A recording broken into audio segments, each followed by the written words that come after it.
Hello, everyone, and welcome to episode 65 of the Nurtured by Nature podcast. Today, I'm delighted to welcome back Leah Rampy, who previously joined me in episode 41. But this time, we're also joined by Beth Norcross to discuss their beautiful new book, Discovering the Spiritual Wisdom of Trees. Beth and Leah have worked together over several years, guiding groups into the forest to seek wisdom, understanding and guidance from the trees. This led to a 6-week online video course and ultimately culminated in their recently published book that offers us the opportunity to consider new ways of connecting with the lessons that trees have to share. The forest can teach us about love and light, but also about darkness and death. During these challenging threshold times that are calling us both as individuals and as society to examine the path we have walked and take responsibility for reimagining a vision for the future that is inclusive and nurturing to all beings, we can turn to the trees for more than just strength and support. Beth and Leah share the lessons they have discovered of resilience, adaptation, hope and renewal whilst amongst our tree folk. Their guidance on how to connect and collaborate more closely to listen and approach life with an open heart, shifting out of the mind and allowing the heart to guide us to move beyond our current confined perception of life and our illusion of separation. Through simple practices, they gently guide us into this remembering of how we can walk more consciously once more, rediscovering the relationships that were familiar to our ancestors and finding the courage to move through our discomfort to ensure we do what is ours to do. Welcome, Leah and Beth, to the Nurtured by Nature podcast. I'm really delighted to have you both on today to talk about your fantastic new book, Discovering the Spiritual Wisdom of Trees.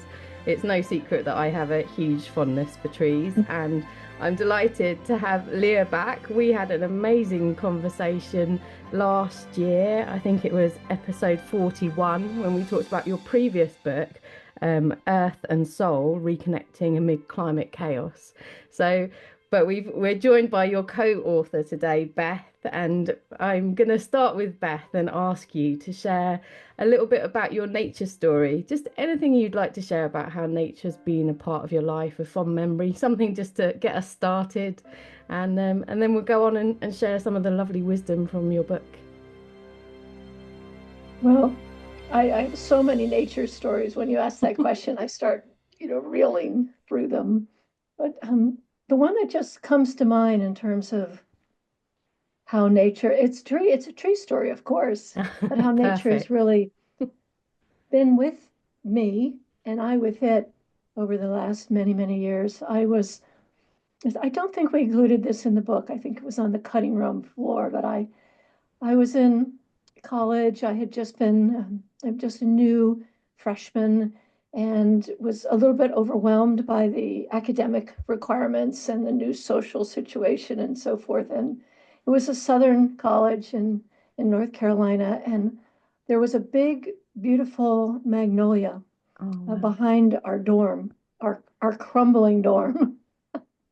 And I decided that I just, looked up one day and I was being discouraged by the situation at hand, and something propelled me up that tree.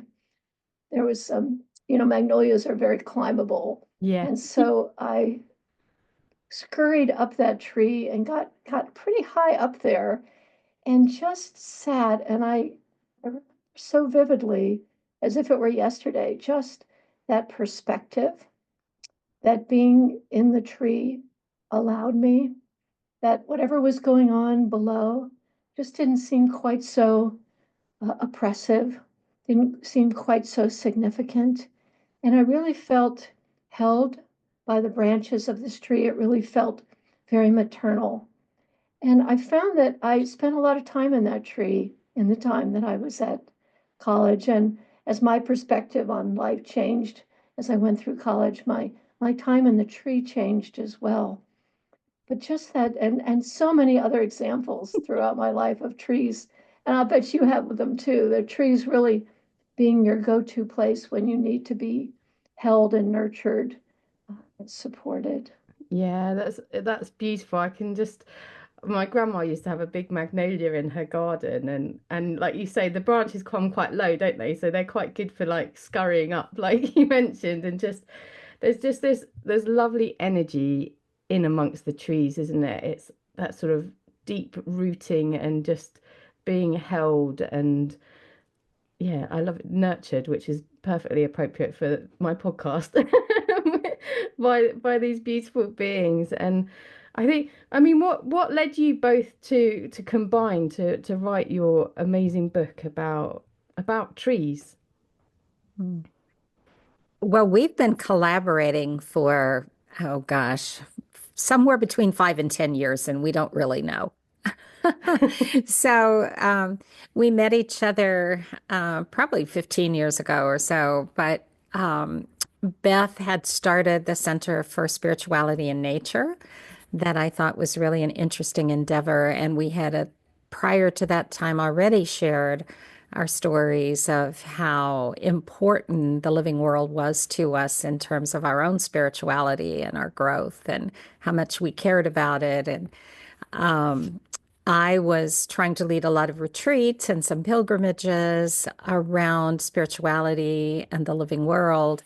And so Beth's founding of the center was really a beautiful thing. And over time, she invited me to co-lead some walks with her. And then we began to collaborate a little bit more. We developed a course about 5 years ago on the spiritual wisdom of trees. It's a 6 weeks video course that, because Beth has a friend who's a videographer, turned into a much bigger production, and I mean that literally, than we had anticipated. We Is love that still available for it people? is. Yeah, It okay. Oh, is. lovely. So if Yes. people have read your book, they can go on and delve a little bit deeper even with you.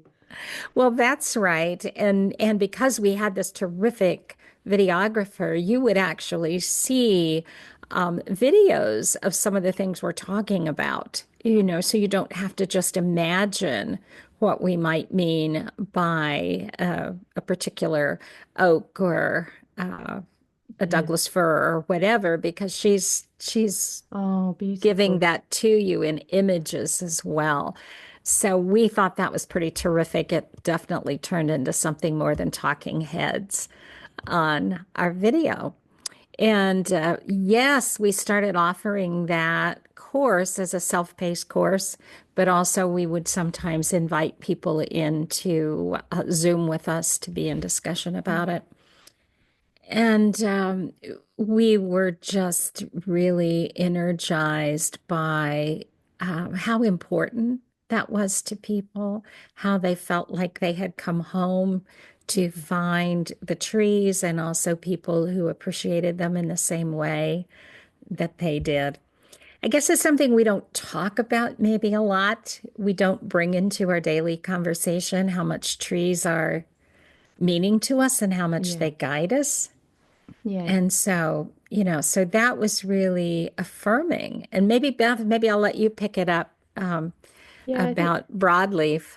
it's it that is what's beautiful about your book is that you weave all of these stories, don't you? And you come, I mean, I loved when you talked about how important trees have been like to human. I mean, that was one of the things you said trees have been around since before humans, and then you go back through all of our cultures and actually how they're so importantly woven into our sort of belief systems as these Hmm. spiritual centers of knowledge and some of the ancient, I think you mentioned the Celtic and also the Tree of Life.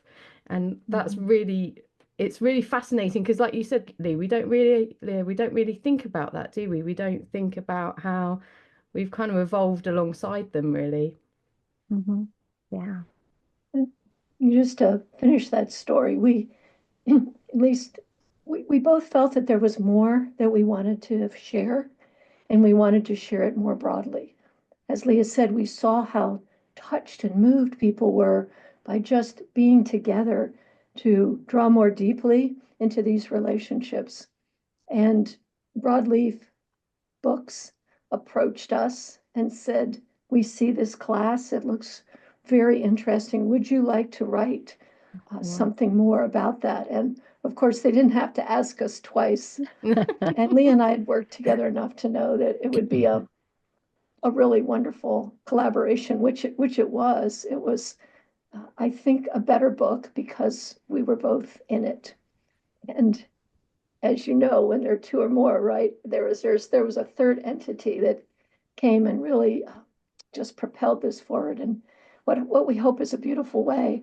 I would mention also that, one of the reasons that I think I wanted to write this book, and I'm guessing Leah did as well, is that, the we couldn't have anticipated the chaos that the US now Yeah. finds itself in. But there were, many, many challenges, particularly the challenge of climate change. Mm-hmm. And we saw firsthand how trees can offer these lessons in resilience and adaptation and hope and renewal. And we wanted to share that wisdom.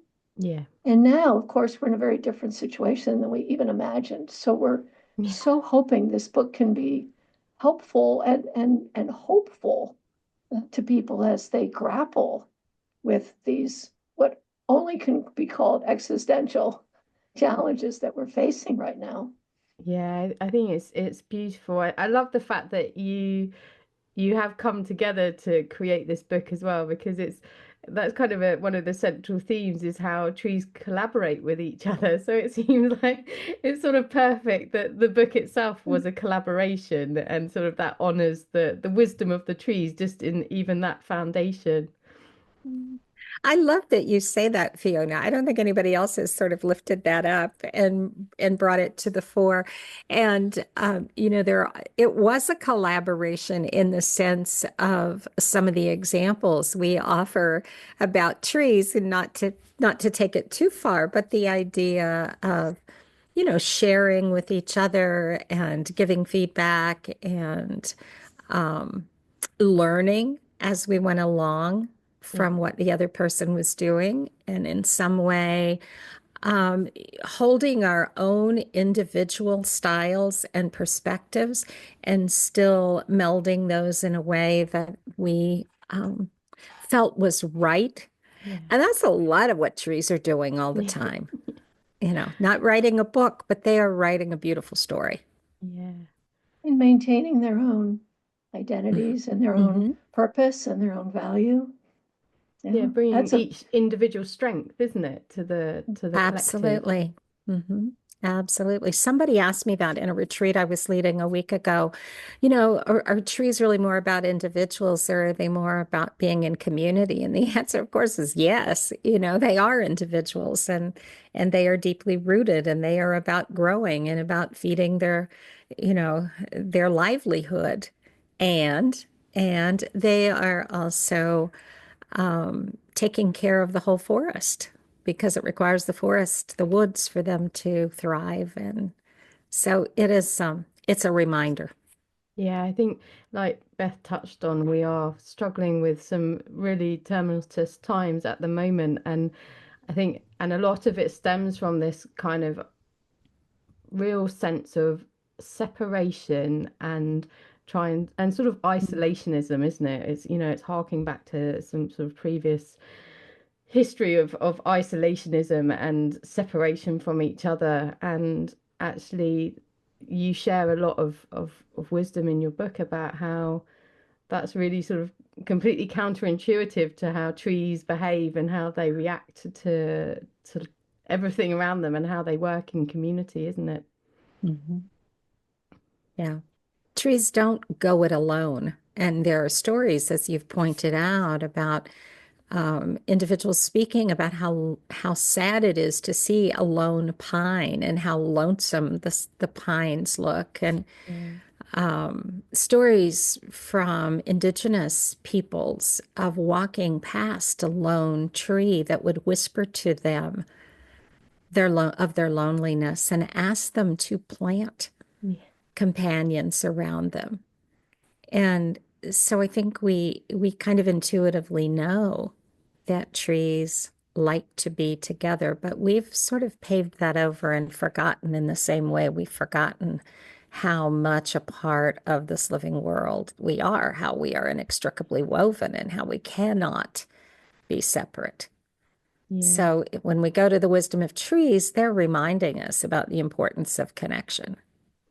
Yeah, and I think Beth, I think it was maybe one of your chapters that you talked quite a lot about wounding, and you talked about the beautiful tree with the heartwood missing, and I just found that really poignant, especially at the moment with a lot of us who are probably feeling the weight of everything that's going on in the world, and the fact that the trees do have this beautiful capacity to remind us of resilience.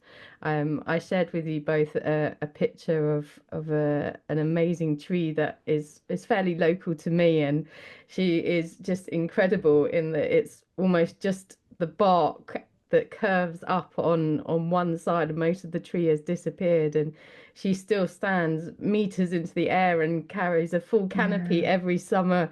It's just incredible. And I think right now, to sort of, if you wanted to speak a little bit into that sort of nature of resilience and I guess pain, really, isn't it? And how we can move beyond that. So, Well, yes, and yes, and oh, thank you for sharing your tree picture. It comes up and then it gets very, very thin, and then it comes back again. It's really quite an amazing thing.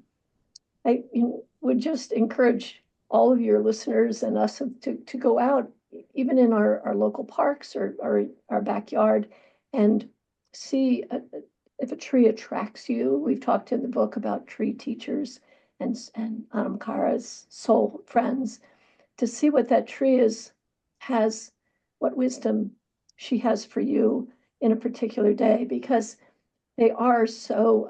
I was out on a walk with a group on Saturday, and we saw the most magnificent examples of resilience, and we can in fact take these trees as models for how we might bear up, not only by holding on to the banks, as we saw these sycamores holding on to the banks of the Potomac River, and the trees winding and whirling their way always toward the light, but also the adaptations your tree had to make, and so many trees that we see who are resilient. It will require adaptation, and that's one of the things that I think is hardest for us now as we confront the environmental crisis, as we confront climate change, is to understand our part in that, and the adaptations, the transformations that we're going to have to make, that we are in the midst of making, if we are going to continue our collective journey to the light. Leah, I'll let you speak to the woundedness and bringing our grief Mm. into nature. I think you spoke to that in the book. yeah, Leah's got her first book as well, Earth and Soul, is Right. very much focused on how we can hold this huge grief that we and not turn away from it, because I think that's the tendency, is it can feel so overwhelming. It's how do we face it and hold it, and then be able to create from that, Mhm. isn't it? Yeah. Well, I think we don't tend to live in a society or maybe even in communities where we have good grief rituals and practices. And we have this conversation frequently about closure, as if, there's a certain thing that could happen and then your grief would come to an end, and you would no longer feel it. And of course, that denies the reality. And as you and I've talked before, Fiona, there is a lot to be said for allowing grief to really enter us and to break our hearts wide open, and to trust that our hearts are big enough to hold more grief, And in doing that, then we increase our capacity for more joy and beauty and awe and wonder and love, compassion. And, it doesn't mean that that makes the grief go away. It's not a path of, oh gosh, I should feel grief, so then I will get to. It is a both and. And of course, the trees have borne witness to some pretty horrific things. And we talk a little bit about that in the book, about trees that have witnessed so much violence perpetuated by people on each other and on trees. There are hanging trees that have borne witness to atrocities that are really unspeakable. And trees are bearing witness to clear cuts happening all around them. And trees are still amazingly rooted and define really a sense of beauty and commitment to stay. Those deep roots hold on. I don't know how many, probably many listeners have seen a tree that's been cut down, and yet there's all these sprouts coming back out, or a tree that's been cut down and it's perhaps crumbling into soil and still nurturing other plants. And of course, Beth talks about, all the weaving of trees that they do to reach the light. I mean, they are committed. They are committed to being resilient, even as there is this grief. And so never to deny it, but to remind us that trees can be a source of how we stay through really hard times and persist through really hard times and still do what is ours to do. Because that's what a tree is doing, right? It is being a tree in its full sense. It is totally committed to being a tree. And I think sometimes our thinking minds get in our way and we flounder around of like, what is me? What is mine to do? And and there's this calling to be our truest self that trees remind us of all the time we are among them. Yeah, I love Had that. I had the occasion last summer before last, to co-lead a group of climate and faith activists up with the BTS Center up in Maine. And these folks, they're on the front lines, and they were tired, haggard, worn out, Exhausted. burned Yeah. out. Yeah. And where did they go? They went to the woods. And it was just such a privilege to be with them. But I noticed a couple of things, and we had a variety of practices that we encouraged them to do. And one of them was a grief exercise where they took their grief to the trees, and we were encouraged them to allow the forest, or ask the forest to hold that grief with them and for them. And this particular forest was itself a function of being cut over by a voracious timber harvesting effort 100 years before. And so this forest itself was never to be an old growth forest again for millennia, probably. And so here it was, still growing, still thriving, still providing in its own sort of second growth kind of way. And here were these haggard activists. And it was as if the forest was saying, we've seen destruction, we've seen decay, we've seen our forests completely cut down, and yet we're standing, and we encourage you to stand too. Yeah. And it was the most beautiful thing to hear their reflections coming out of that, recognizing that we don't have to hold the grief and the loss alone, even within our human species, that we can go to earth and grieve with it, heal with it. It was such a lovely example of how the woods can comfort and heal and offer hope. in the way that this formally cut over beautiful spruce pine forest did those days.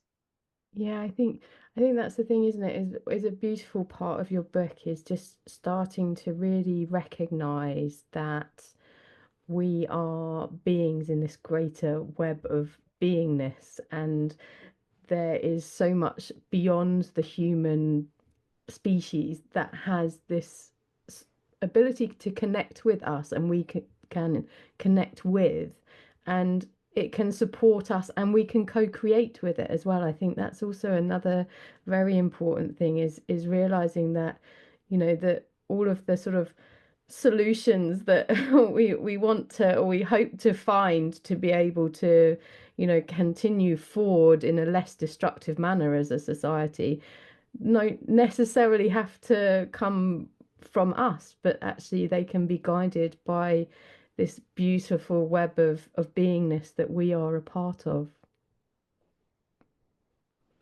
Yeah, So, unfortunately, I think we've seen some examples where we have sort of rushed in to try to save something and made it worse. yeah, So we haven't really listened to what's ours to do. I think that message is, or that understanding is slowly starting to yeah, percolate into the sort of mainstream. I don't know that I told you this, Leah, but I was in a little, there's a little town called Luray, Virginia, which is a very rural town, not too far from where Leah and I have property. And I was in a restaurant, a very modest restaurant in this very tiny town in the middle of the mountains of Western Virginia.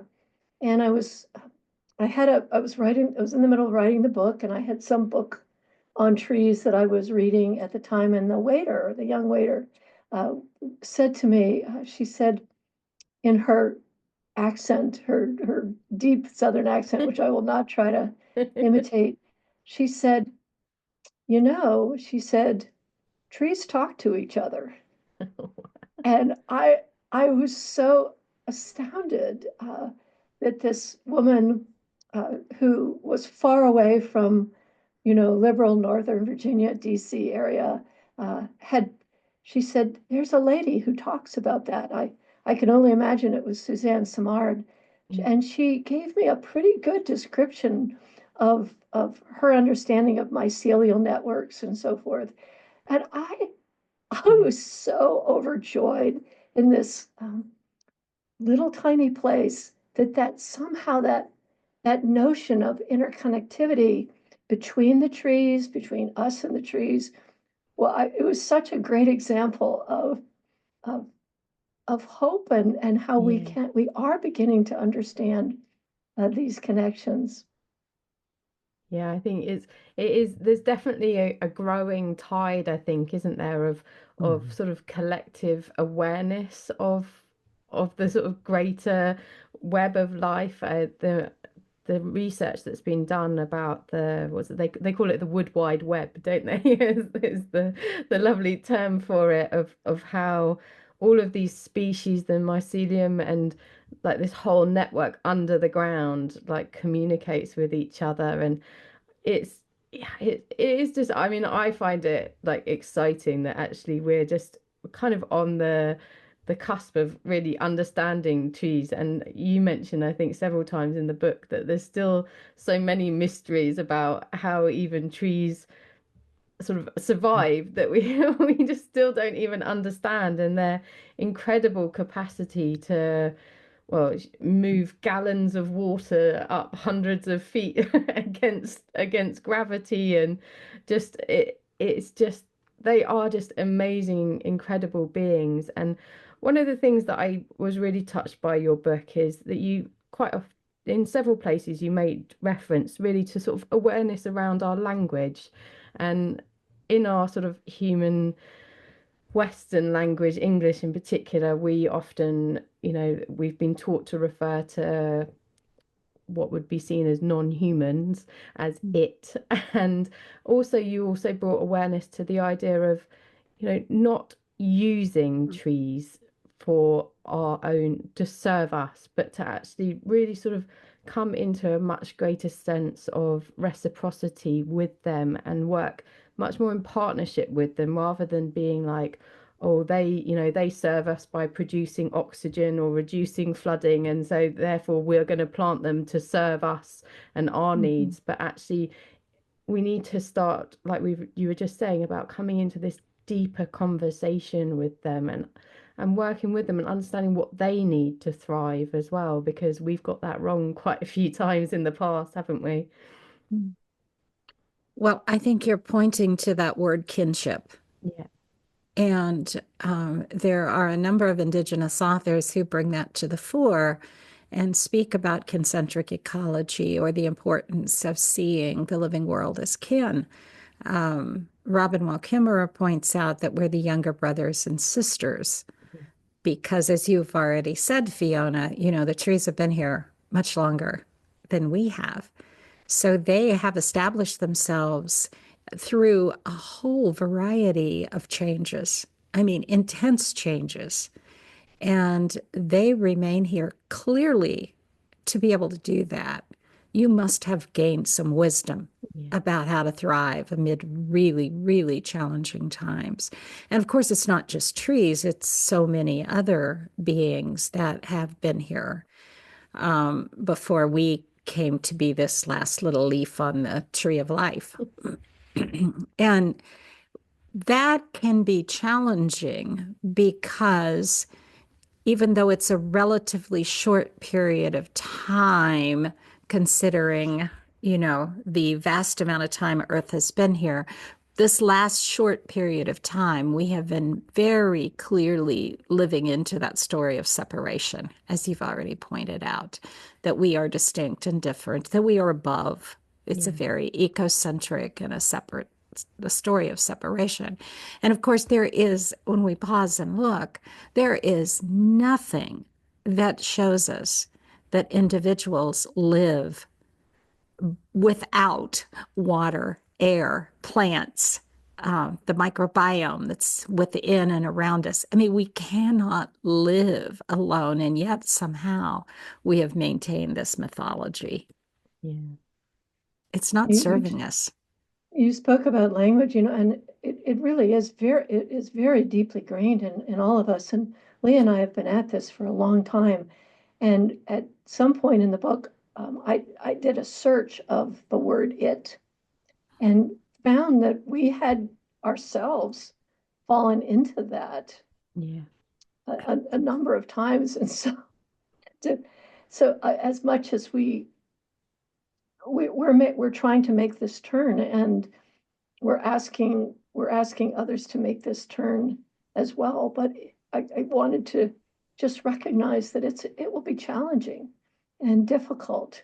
And as I said earlier, this adaptation that the trees are making to sustain their own life and the life of the forest. What changes, what adaptations are we going to make, even among the most well-meaning of us? What are our lives and lifestyles really? I think the trees are asking us to take a good, hard, long look. I see, as Leah knows, and I point this out sometimes, I see behind me all of these books made of a variety of different kinds of paper. I was going to say, in the background of all of us, we've got a whole forest. The wooden framing. And having finished the book now and done a few of these podcasts, I've become very aware of, I almost have to apologize to the trees when I put a new ream of paper in. It's recycled still. It originated from the trees. And so what does that mean? We didn't talk about it much in the book, but this notion of confession and apology and seeking redemption from our lives and lifestyles that are really affirming the itness, our sense of the itness. Just the use of the word resource. Yeah. It is really hard, isn't it? I think, and I'm so grateful to you for bringing that up and sort of confessing that even like, people who have a huge awareness of it, we're not perfect. Like we're all still struggling with this, wrestling with this sort of way that we have sort of been brought up really and educated, and it's sort of so deeply ingrained. And yes, you're sort of a step ahead perhaps than some people in terms of your awareness for it, but it is just, it's a journey and it's a constantly evolving practice. I think practice is a great word for it, that we are always working. And I love the quote that we do the best we can until we know better, and then we do better. And I think that's the thing, isn't it? It's having this awareness of the fact that our society has developed along the lines it has by being separate from these resources, as you just mentioned, so that we were able to use them without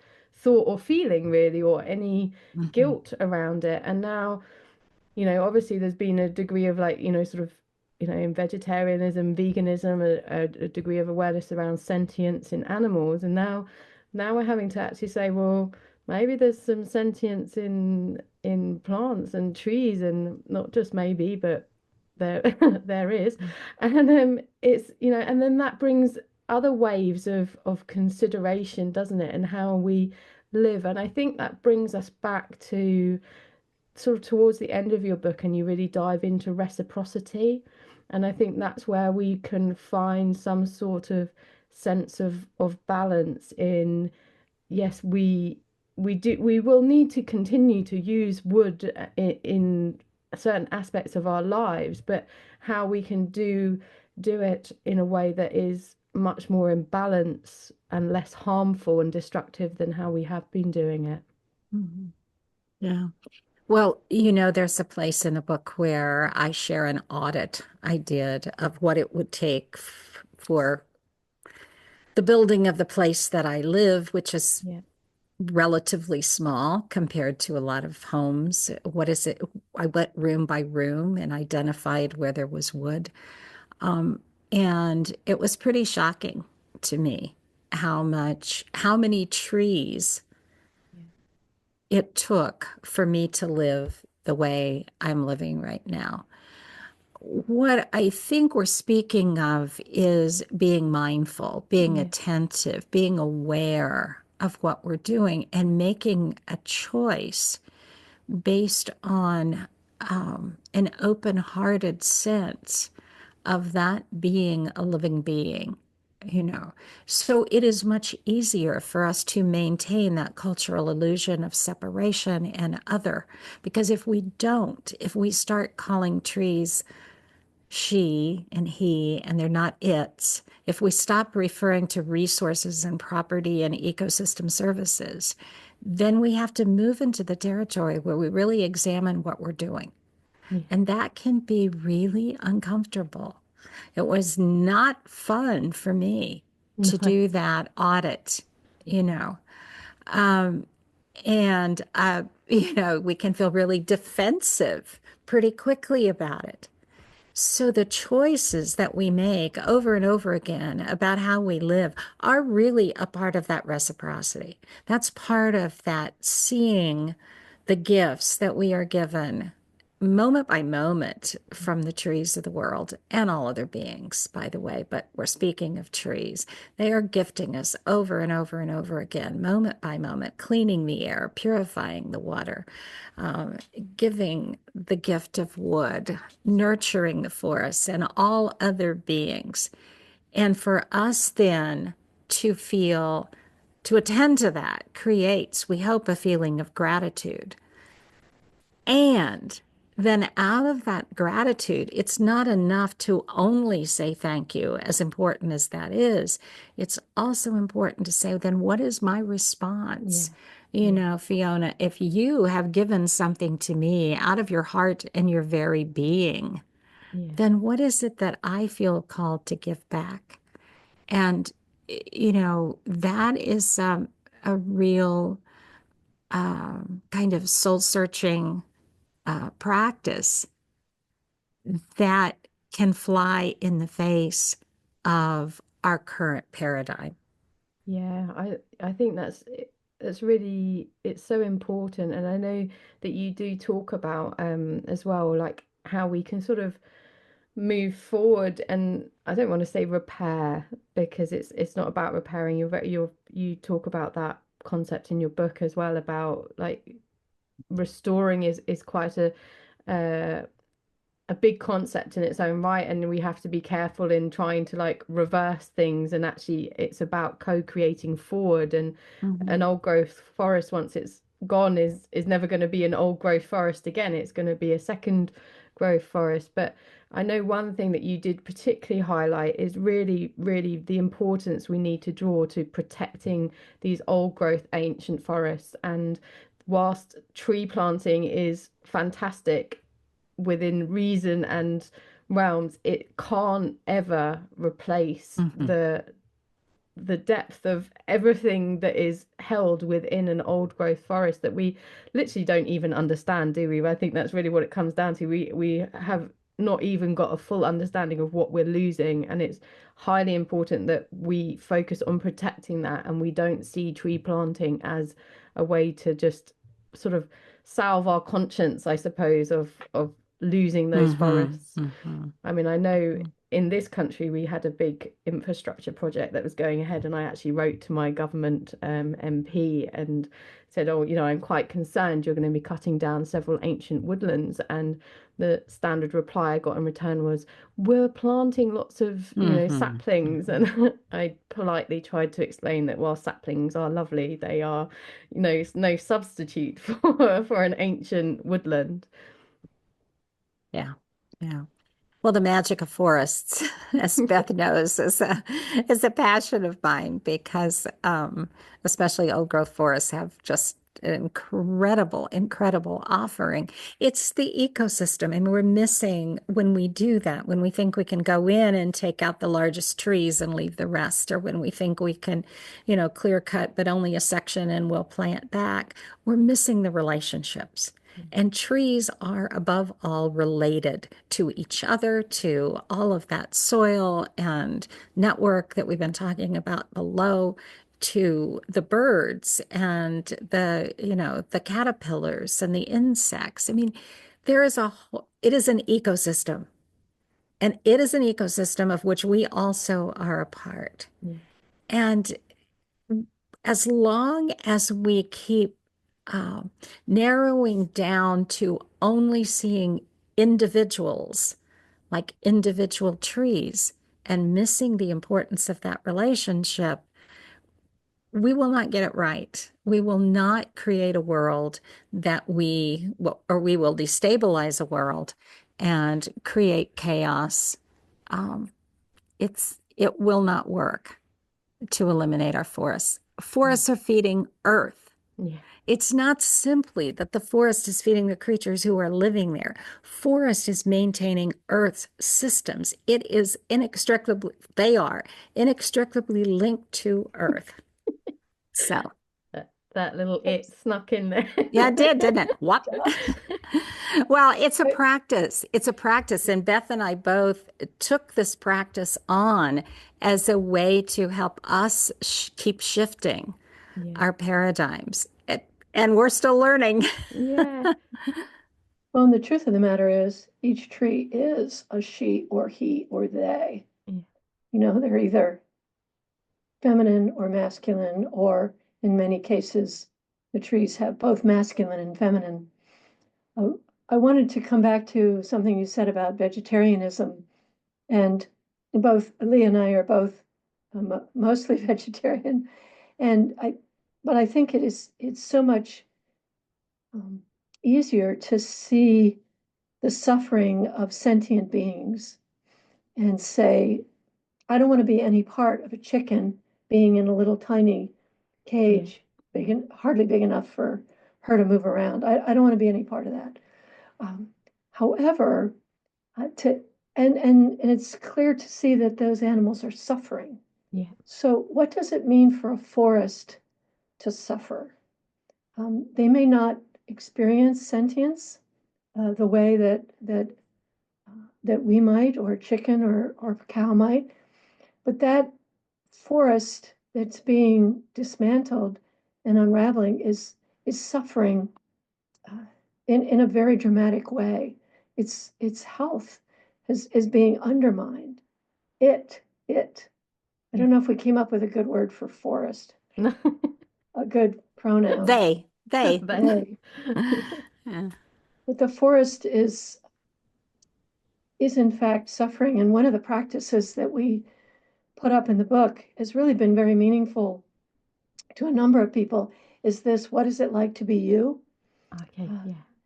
Practice. And more often than not, when we ask people to do that, they come back and they found something, an ant or a robin or a fox or something that they can really relate to, or they feel they can relate to more personally. But in a tree, it's a really different exercise. At the end of that practice, we ask people to say, what are you afraid of? And is there anything that I'm doing that's harming you?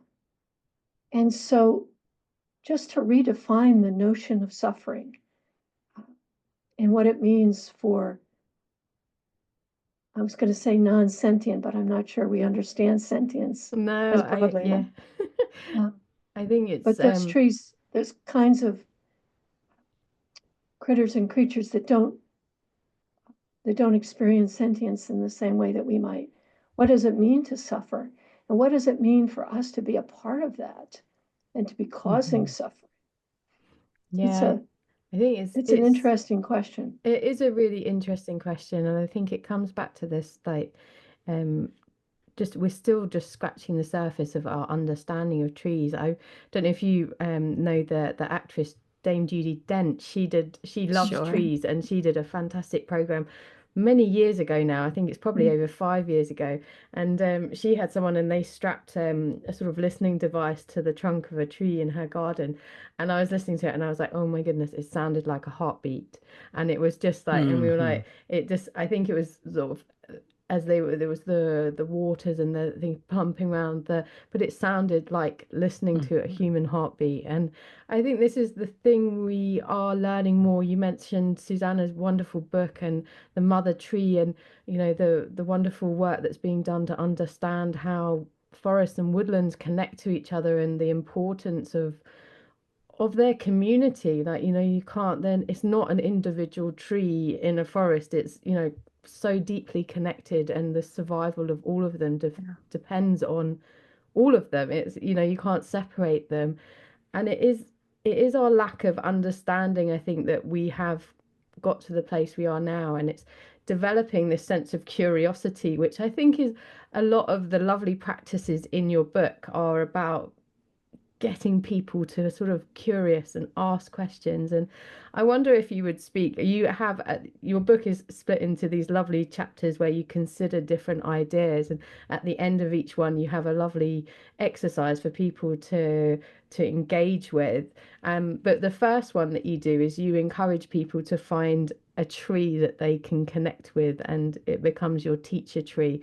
I wonder if you would mind just sharing how someone might sort of consider finding the tree that they can connect with. And obviously we won't share any more of your exercises, and they have to go and get your books so that they can partake in all of the rest. But perhaps if you just share how you do it. I mean, I'm very blessed to have a couple of trees that I've sat with extensively, and it is a very special experience. So I'd love for you to share that, so that our listeners could perhaps immediately go out and go and sit with a tree and begin their relationship. Good. I love that. Would you like to do that, Beth? Oh, nice. You always do that so beautifully. I'll give it a try. I think that we've led so many walks. I can't speak for Leah, but I bet the same is true with her. I've never had someone come back and say, I just couldn't, find a teacher tree. Yeah. And I think you go out to some place that is close to your home so you can get to her or him we actually love we do a program together called Pilgrimage to Your Own Backyard, where we begin to see our own backyards, local parks, and so forth as sacred ground. Yeah. And so find a place where you can wander close to your home and open your heart. We have an exercise later where we run through the senses, tuning the five-stringed harp, as Leah would say. Yeah, I think we Open our shared that in eyes. the first conversation actually that Leah and I had. So if people go back and listen to that episode, they can delve into that one as well. This notion of, we toggle back and forth between our senses, but really going out into a forest or a woodland or a park, or as I said, your own backyard. And what do you see? What do you hear? What do you smell? What do you touch? Trees are wonderful, tactile, beings. And then we would encourage you to taste, only if you were quite certain what you're tasting. But you can taste the air around the tree and see what emerges. It's not so much, for me anyway, a question of you're finding a tree, but a tree finding you. And there's never been a time when I've opened myself that some tree doesn't say, hey, hey. And it's been, the hundreds-year-old sequoias in the Sequoia National Park, these enormous beings. And then a scraggly little pine tree that's not far from my home here that I go and visit. And she just looks like she's going to topple any moment. And there are times when that's the Anamkara, that's the soul tree, that's the teacher whom I need, because there are times when I feel like that too, where I'm just a little wind is going to topple me over. So I think it's an openness, a contemplative, a grounding. We talk at some point in the book about Cynthia Bourgeot recommends that if we're lost in thought, that we say, where are my feet? Where are my feet? So we walk in a forest mindfully of our feet touching the ground. Perhaps a mantra, open, I am here. And listen with eyes, ears, mouth, fingers, and a tree will come to you. I don't know, Leah, have you ever had an occasion where we've led these groups and No, no. There's they're always an just invitation. Yeah. They they're have out an there just incredible waiting for us. generosity, I think, don't they, of spirit and Mm-hmm. yeah, I Mm-hmm. think I, I think I mean I talk a lot on my podcast about sort of opening to like other ways of communicating and other ways of knowing and other ways of being in the world, and I think this is another invitation to that, to just slow down and disconnect from how we have been taught to perceive the world and realize that there is a completely different way of existing in this world. And this is your book, and your exercises are a beautiful invitation for people to gently start to deepen into that different way of being and existing. And that's why I love it so much, and definitely recommend that everyone should read it, because it's very easy to read, very easy to digest, and you have these lovely um exercises that you can go and partake with the trees and just experience life in a way we haven't really been encouraged to experience life. And I think from that we then have this amazing capacity to gain wisdom and co-create, to create a world to move forward into. I am very conscious that we are sort of approaching the hour, and I know that I could speak to you both but countless more hours, because there is so much wisdom that the trees have shared with you both, which you have then, managed to distill into the pages of this book to share with us. But as we sort of round up, would you, either of you, is there anything else that you feel that you would like to particularly share that you feel called to share with people today, to leave them with some thoughts and feelings? There is, I'll let Leah have the final word. I always like to point out that the forest teaches us so much, and particularly about not only life and light, but also darkness and death. Yeah. And I was again walking the other day and noticed there are so many trees that, through our definition, are no longer living. They're no longer producing cells and lignin and all the things that make a tree go. And yet, we talk in the book about these nurse logs, and that every log that was decaying out in the forest was also becoming home to an array of mosses, lichen, fungi, and saplings. And so in the so-called natural world, there's no death has no finality. Yeah. And I just think that's extraordinary and such a sign of hope, particularly now. I live about 3 or 4 miles from the White House, by the way, and where lots of stuff is coming out that could potentially unravel our forests. And yet I watch the forest encompass and take in death in the most natural way. And it says, no, it says, this is not the final word. Life is the final word. Life has the final word in the forest and for us. And right now, I can't begin to tell you how much hope that gives me as to what's going to emerge out of all of this destruction and decay and cruelty that we see now. Is there something being born under the ground in the Darkness, decay of an old oak? What's happening there that's being prepared for us?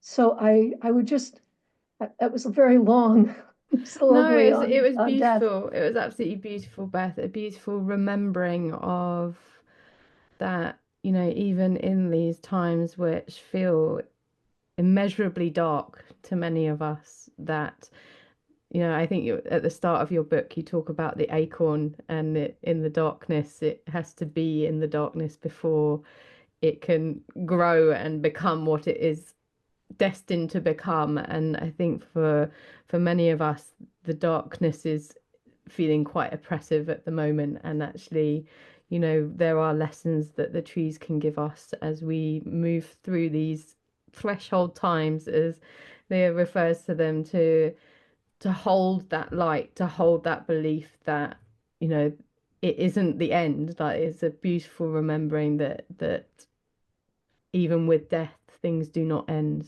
There is new life that comes forth. Leah, did you want to? I would just add, don't, this is for listeners, for your listeners, Fiona, and thank you for sharing them with us. I would just invite you to not make this hard. Don't think that there is some special ear that Beth and I have that you need to develop. Simply go out to a tree and open your attention. Contemplatives have a saying of mind and heart. Drop your busy mind into your heart, open your heart, because your heart listens in a different way. And we all know that. We know that because of our relationships with each other. Listen with your heart. Beth gave you some great questions to ask. Get over the idea that this is silly, and if you have to imagine that to get there, that's okay. If you have to imagine that this is possible, that trees have something to say to you, then go there from your imagination. Allow the possibility. I was just thinking as Beth was talking of Rilke's beautiful poem of Gravity's Law. And when that's translated by Joanna Macy, it says something along the lines of, if we would surrender ourselves to Earth's wisdom, we would rise uprooted like trees. So that's the invitation, to surrender. All the yes, but, all the maybe, all the I have to do's, the long lists, to go to a tree, surrender to that wisdom, and allow ourselves to be not only informed, but to be changed by what we can learn from the other beings in this world. And then that rootedness that we are so desperate for in these times that are kind of blowing us around in the wind, that rootedness can begin to happen. And that's a gift too, for sure. So I'll stop with that. Thank you, Fiona. You're right. We could talk for a long time, and we really appreciate that opportunity to talk with you. Oh, I love that. And just to remind everyone that your book is called Discovering the Spiritual Wisdom of Trees. I'm going to have links to find out more about both of you, to connect with you both as well in the podcast show notes, so people can find you easily.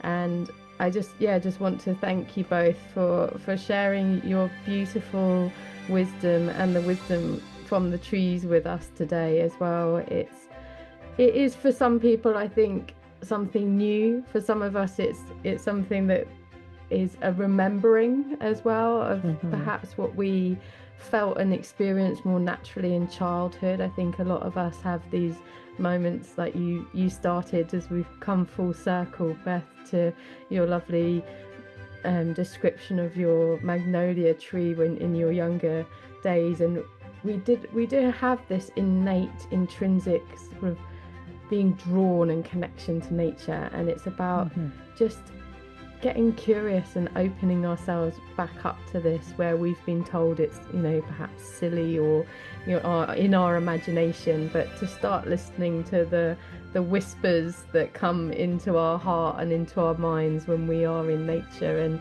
and realizing that may well be the beings around us communicating in the way that they can and are able. So I just can't thank you enough, and yeah, it's been absolutely lovely speaking with you both, and I hope that lots of people will find their way to your book, and it will be another stepping stone as we move as a society towards something new, and we move out of this current darkness, hopefully, towards something that we co-create alongside nature. Well, thank you so much. What a lovely conversation. I so appreciate it. Deep bow of gratitude. Thank you. My pleasure. Thank you so much for listening to the Nurtured by Nature podcast. I truly hope this conversation has brought some hope and inspiration into your life. I would love to have these messages ripple out across the world. So if you can, please share this episode with your friends, leave a review on your favourite podcast player, and make sure you subscribe so you don't miss the next episode. I would love to hear from you, so please feel free to connect with me on the links provided in the podcast description. But most importantly, thank you so much for being a part of this journey with me. But don't forget to simply get out there and enjoy the natural world.